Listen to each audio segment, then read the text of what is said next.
নমস্কার বন্ধুরা বন্ধুরা আপনাদের ফোনে যদি থ্রেড প্রোটেকশনের ফিচারগুলি এনেবল হয়ে থাকে আর আপনারা যদি এই ফিচারগুলিকে ডিসেবল করতে না পারেন তাহলে বন্ধুরা আমি আপনাদের দেখাবো যে কিভাবে আপনারা এই ফিচারগুলিকে ডিসেবল করতে পারবেন।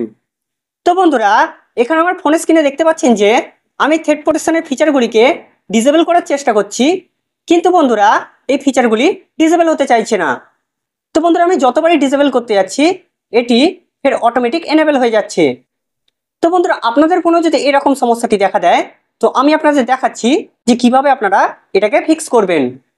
তো বন্ধুরা হয়তো অনেকে বলে যে আপনাদের এই সমস্যাটিকে ফিক্স করার জন্য আপনাদের ফোনকে ফ্যাক্টরি রিসেট করতে হবে, কিন্তু বন্ধুরা ফ্যাক্টরি রিসেট করলে আপনাদের ফোনে যে সমস্ত ডাটাগুলি আছে সেগুলি কিন্তু ডিলিট হয়ে যাবে।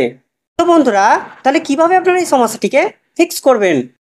তো বন্ধুরা এই সমস্যাটিকে ফিক্স করার জন্য আমি আপনাদের এমন একটি উপায় দেখাবো যেটার সাহায্যে আপনারা ফ্যাক্টরি রিসেট ছাড়াই সহজেই ফিক্স করতে পারবেন। তো বন্ধুরা এটাকে ফিক্স করার জন্য আপনাদের প্রথমে ব্যাকে চলে আসতে হবে। তো বন্ধুরা ব্যাকে আসার পর এখানে আপনারা অ্যাপস অ্যান্ড নোটিফিকেশনস বলে একটি অপশান দেখতে পাবেন, তো সেটাকে আপনারা ওপেন করে নেবেন।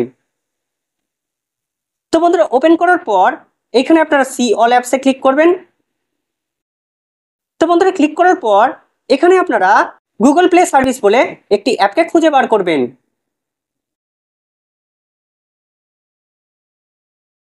তো বন্ধুরা এখানে দেখতে পাচ্ছেন যে আমি এখানে গুগল প্লে সার্ভিস অ্যাপটিকে খুঁজে বার করে ফেলেছি। তো খুঁজে বার করার পর এখানে আপনারা ক্লিক করবেন। তো ক্লিক করার পর বন্ধুরা এইখানে আপনারা স্টোরেজ অ্যান্ড ক্যাচ বলে একটি অপশান দেখতে পাবেন, এইখানে আপনারা ক্লিক করবেন। তো বন্ধুরা ক্লিক করার পর এখানে আপনারা ক্লিয়ার ক্যাচ করে দেবেন। তো ক্লিয়ার ক্যাচ করার পর এইখানে আপনারা ক্লিয়ার স্টোরেজে ক্লিক করবেন।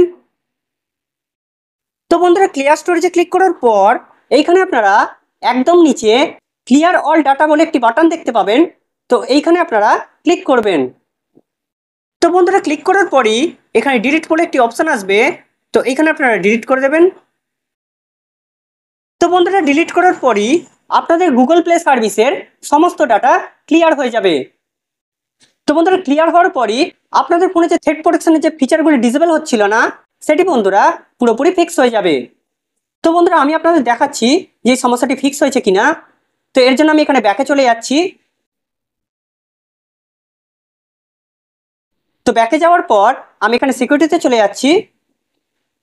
তো বন্ধুরা সিকিউরিটিতে যাওয়ার পর এখানে আমি নিচে এই থ্রেড প্রোটেকশনটিকে ওপেন করছি।